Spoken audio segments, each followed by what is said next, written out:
一起来看精彩短剧《邻家媳妇不好惹》故事解说。经历过末世厮杀的强悍女主一朝重生，意外穿越到了一本年代小说之中。她取代了书中名声极差的陈家新媳妇林芝兰，也就是众人口中蛮横任性、嚣张跋扈的小兰姐。劫后余生的林芝兰满心感慨，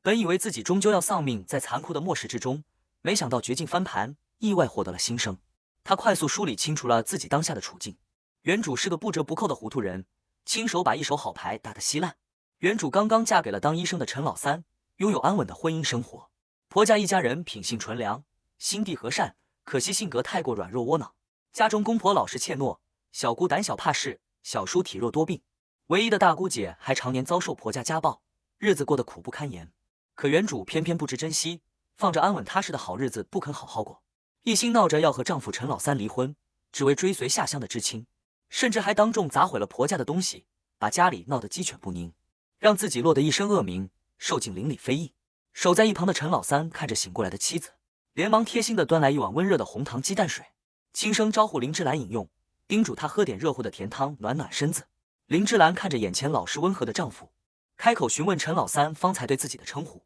在确认陈老三先是喊了自己小兰姐，而后又叫了嫂嫂之后，她瞬间理清了当下的人物关系。紧接着林芝兰神色认真地质问陈老三，让他摸着良心回想，当初公公病重离世之前，他亲口许下的承诺究竟是什么？同时追问家里外面如今究竟在吵闹些什么？陈老三性格懦弱，面对妻子的追问，支支吾吾，不敢直言实情，犹豫许久，才小声道出了原委。原来陈家的大伯和大伯娘一早就登门闹事，他们的儿子小庆即将成婚，家中没有婚房，便打上了陈家后院闲置棚子的主意，想要强行拆掉棚子，就地盖一间新房给小庆成亲使用。可如今的陈家早已家徒四壁，根本没有多余的钱财折腾。陈老三细细诉说着家里的难处。前段时间年幼的虎头生了一场大病，耗费了家里仅有的积蓄。紧接着父母又刚刚办完他和大哥的婚事，家里早已掏空家底，别说盖房置办喜事，就连糊口度日都十分艰难，锅底根本刮不出半点余粮。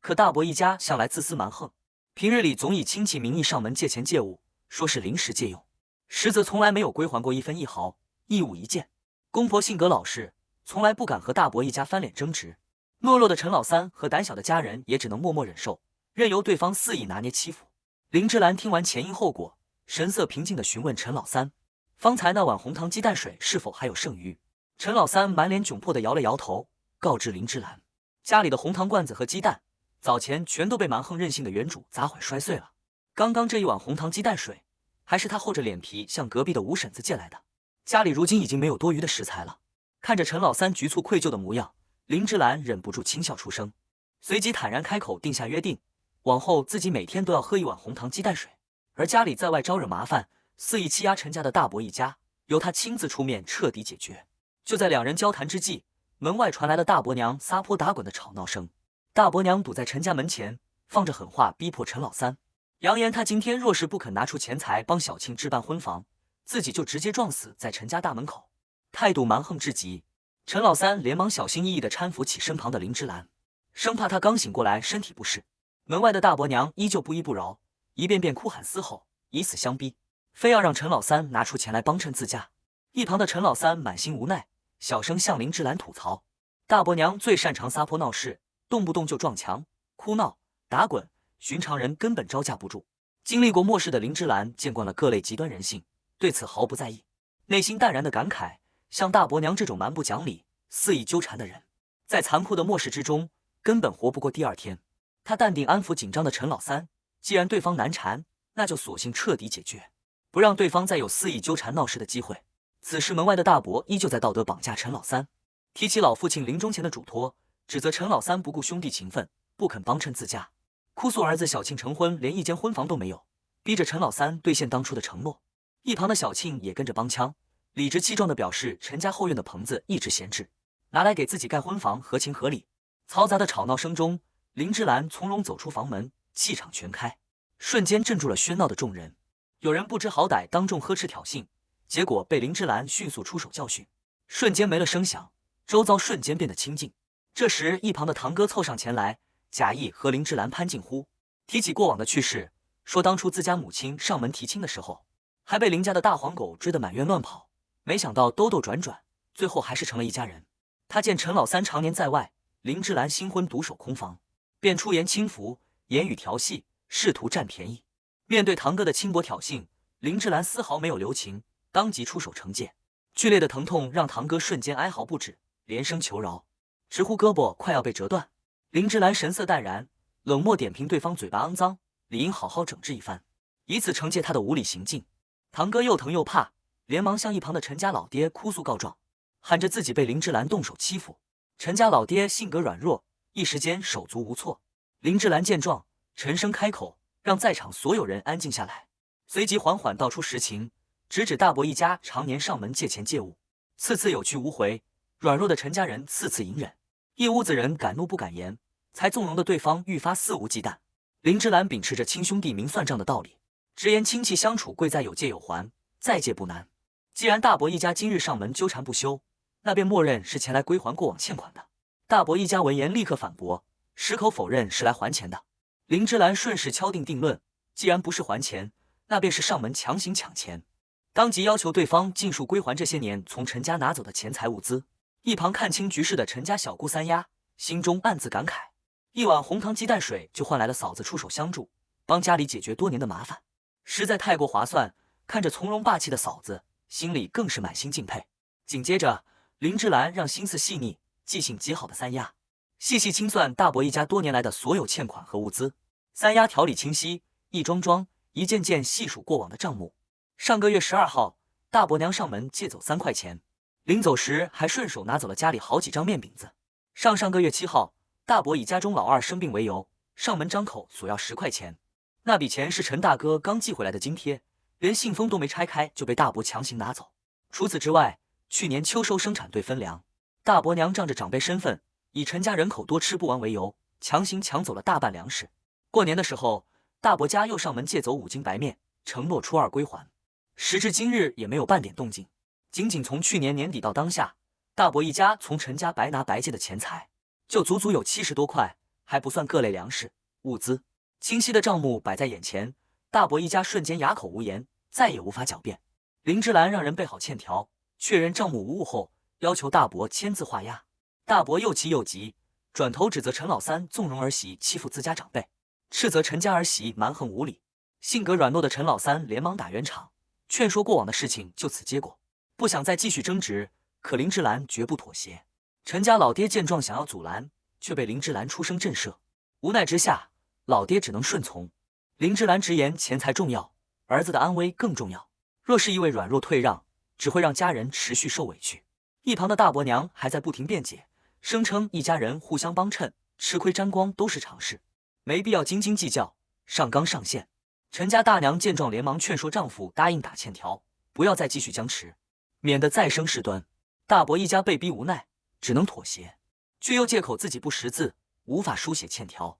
林芝兰早有准备，提前帮大伯写好了名字，只需要对方按下手印即可。就在这时，一直生病发烧、卧床休养的陈家小叔老四强撑着身体从屋内走了出来。他本就身患病症，身体虚弱，此刻带病出门，让家人十分担忧。林芝兰看出老四的用意，明白他是想要出面帮家里撑腰，当即提议找中间人见证，让父母前去请来村里的大队长，当着大队长的面签字画押，让欠条彻底作数，避免日后大伯一家反悔赖账。大伯见状十分不满，出言呵斥带病的老四没资格插嘴。老四虽身体虚弱，却依旧鼓起勇气劝说父亲妥协，若是执意不肯签字，自己恐怕会被大伯一家为难。大伯娘气急败坏，怒骂陈老三装模作样。眼看着自家儿子快要被欺负，只能无奈同意请大队长前来见证。家人连忙让人前去请来大队长。老四带病坚持守在院内，不肯回屋休养。林芝兰看着病弱却一心护家的老四，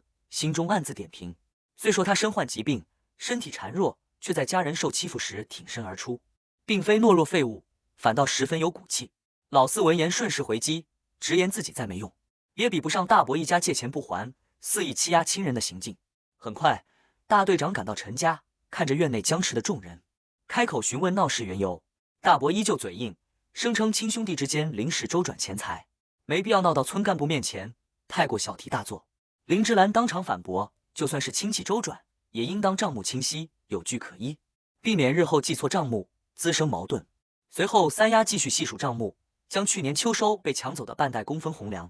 也一并算入其中。大伯娘依旧蛮横狡辩，声称是帮陈家分担粮食，并非强行侵占。林芝兰态度坚决，明确区分亲戚情分和钱财账目，坚持有借必有还，账目必须落地作数。在大队长的见证下，大伯最终被迫按下手印，签下欠条。林芝兰叮嘱众人收好欠条，日后还款，销账也必须当着村干部的面进行，杜绝后续纠纷。大伯一家满心不甘，却无可奈何，只能就此作罢。风波暂时平息后，三丫主动提出由自己保管欠条，却被林芝兰拦下。他深知陈家一家人性格太过软弱，若是把欠条交给公婆保管，日后大伯一家随便哭闹纠缠，卖惨施压，心软的公婆大概率会就此作罢，辛苦追回的账目便会再次作废。只有自己这个能镇住大伯一家的人保管欠条，才能真正守住家人的权益。老四十分认同林芝兰的做法，全力支持由他保管欠条。紧接着，林芝兰再次开口，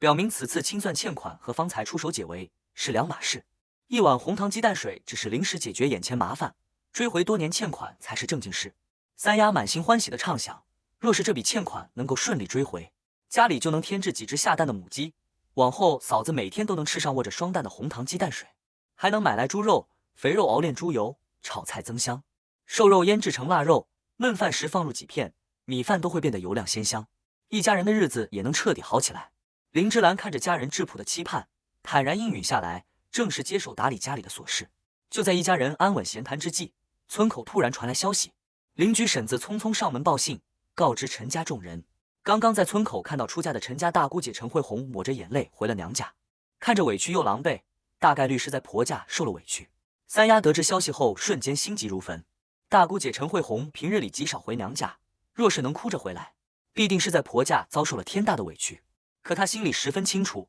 娘家父母太过软弱，就算前去理论也无济于事，根本护不住大姐，父亲更是胆小，连大伯娘都能轻易震慑住他，根本无力和婆家抗衡。三丫心怀愧疚地向林芝兰开口，坦言她刚嫁入陈家没多久，家里就接连不断出事，若是她不想插手此事也完全无妨。林芝兰看着家人善良怯懦的模样，轻声安抚众人，有自己在，无需畏惧，随即主动带头前去查看情况。众人赶到院中，果然看到哭红双眼的陈慧红，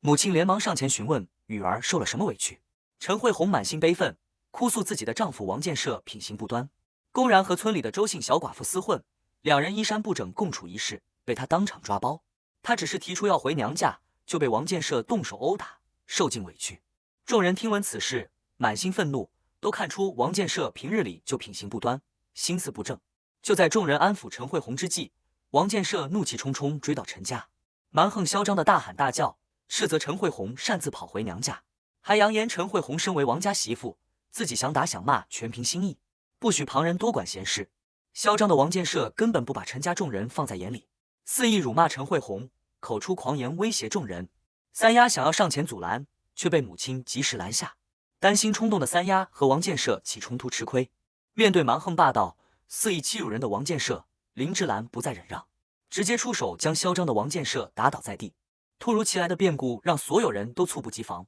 在场众人全都惊呆了。没人能想到，看似瘦弱的陈家新媳妇竟然这般强悍，轻轻松松就制服了人高马大的王建设。倒地的王建设又惊又怒，不敢相信自己被一个弱女子打倒，还想起身叫嚣，却被林芝兰再次震慑。林芝兰冷漠看着他，直言嘴巴若是不干净，便无需再开口说话，彻底压制住了王建设的嚣张气焰。围观的村民纷纷感慨，往日里只听说陈家新媳妇性格蛮横，今日才知晓她这般厉害，连壮实的王建设在她面前都毫无还手之力，如同鸡崽子一般弱小。陈家母亲连忙安抚受委屈的大女儿，劝说她不要再争执，以免闹出人命，打算带着女儿回家煮面条、握鸡蛋安抚她。陈慧红依旧心有余悸，担心王建设并未真正服软。林芝兰看出她的顾虑，直接将王建设控制住，打算将他带回陈家看管。旁人看着林芝兰轻松拖拽王建设的模样，忍不住感慨，他拎着一个成年男人，竟像拎猪草一般轻松，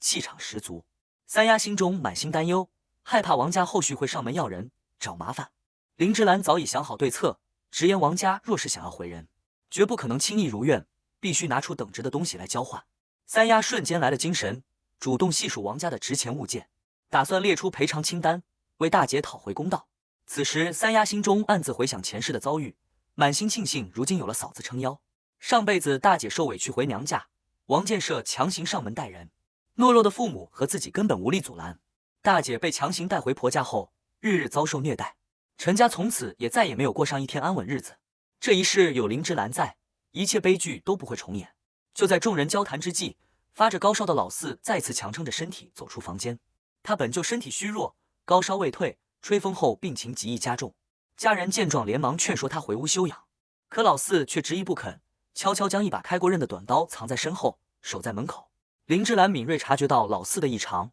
一眼看穿了他的心思。他直言老四并非单纯防身，若是只为自保，遇到危险定会后退躲避，可他却主动站在门口直面危险。持刀的手虽在颤抖，眼神却毫无惧色，满心都是决绝。林芝兰精准点破老四的心思，他并非只是憎恨王建设欺负大姐，而是清楚的预见，只要心狠手辣的王建设活着，大姐终生都会受尽折磨，整个陈家都会被他拖累祸害。所以哪怕自己重病缠身，也要拼命护住家人，杜绝未来的灾祸。老四的隐秘心思被当众戳破，一时间慌乱不已，连忙开口否认。林芝兰没有继续追问，恰逢村医赶来为老四诊治，众人连忙配合村医，让老四乖乖吃药休养，避免病情持续加重。待众人散去，林芝兰没收了老四的短刀，认真教导他护家的道理。他告诫老四，自身实力不足，没有十足把握制服对手时，贸然持刀对峙，只会白白搭上自己的性命，根本无法护住家人。真正的护家，不是一腔热血的冲动拼命，而是借力而为，量力而行，先依靠强者护住家人，再慢慢变强。同时他也坦诚告知老四，虽然方法不妥，但他明知可能失败，依旧挺身而出守护家人的心意，十分难得，值得肯定。经历此事后，陈家一家人彻底放下顾虑，满心信赖林芝兰。次日一早，天色刚亮，王建设的母亲李老太就怒气冲冲地冲到陈家门前闹事。她一大早就在门外大声叫骂，指责陈慧红不知廉耻，私自跑回娘家，还扣押自己的儿子，扬言要让全村人看陈家的笑话，肆意辱骂陈家上下老小，言语极其刻薄难听。陈家父母性格软弱，被李老太的气势震慑，一时间手足无措，不敢开门对峙。三丫想要出门理论，也被家人拦下，生怕他冲动吃亏。就在众人慌乱之际，林芝兰主动站出来，包揽下所有事情，独自出门应对撒泼的李老太。李老太并不认识林芝兰，见她年轻陌生，态度愈发嚣张，不停逼问自己儿子的下落。林芝兰神色平静，语气坦然，直接告知李老太，王建设昨日上门闹事，被自己制服，如今关押在陈家柴房之中。李老太听闻儿子被扣押，瞬间气急败坏，对着林芝兰破口大骂，斥责他黑心歹毒，肆意伤人，还扬言要和林芝兰拼命。林芝兰冷静应对，直言昨日制服王建设时，木头碎片扎进了他的身体，让李老太自行掂量后果。李老太依旧不依不饶，不停辱骂陈慧红是不下蛋的母鸡，丧门星，肆意诋毁陈家众人。面对李老太的恶意谩骂，林芝兰不再退让，直接让人把王建设从柴房拖出来，让母子二人当面对质。看着狼狈不堪的儿子，李老太瞬间心疼不已，哭闹着指责陈家仗势欺人，以多欺少。林芝兰眼神冰冷，质问李老太方才满口污言秽语辱骂陈慧红的话语，让他当着自己儿子的面再重复一遍方才的辱骂言辞。李老太被当场震慑，不敢再肆意叫骂。林芝兰见状，当即让三丫念出昨晚拟定好的赔偿清单，明确告知王家想要带回王建设，必须足额赔付所有物资。清单上清晰列出5斤猪肉、50个鸡蛋、3只下蛋母鸡、2罐麦乳精、2斤红糖、20斤粮票以及若干布票，赔付的物资数量充足。李老太听完清单内容，瞬间怒声反驳，直言陈家是借机敲诈，想要搬空王家，坚决不肯答应赔付这么多东西。老四拖着病体上前帮腔，出言震慑李老太，态度强硬的要求对方足额赔付。李老太见软磨硬泡无用，便开始讨价还价，主动缩减赔付物资，只肯拿出1只鸡、2斤肉、10个鸡蛋和半斤红糖。林芝兰态度坚决，明确拒绝对方的讨价还价，坚持按照原定清单足额赔付，1分1毫，一物一件都不能少。他坦然告知李老太，若是王家不肯足额赔付，那就彻底留下王建设，不许带走。李老太看着态度强硬、绝不妥协的林芝兰，深知对方说到做到，心中又气又怕，最终只能咬牙答应，匆匆赶回王家筹备赔付物资。看着李老太狼狈离去的背影，陈家众人依旧觉得像做梦一般。往日受尽邻里欺压的软糯陈家，如今终于彻底支棱起来，再也无人敢随意拿捏欺负。众人按照林芝兰的叮嘱，继续牢牢看管住王建设，防止他趁机逃脱。没过多久，王家就拉着满满一板车的赔付物资赶来陈家。丰厚的物资引得村口村民纷纷围观，众人都议论纷纷。有人感慨这是王家的赔礼道歉，也有人觉得王家是上门算账，纷纷好奇后续的发展。看着满满一车物资送到门前，林芝兰从容淡定，开口让王家先行放下物资，后续再了结所有恩怨，彻底平息这场持续多日的邻里纷争与家庭矛盾。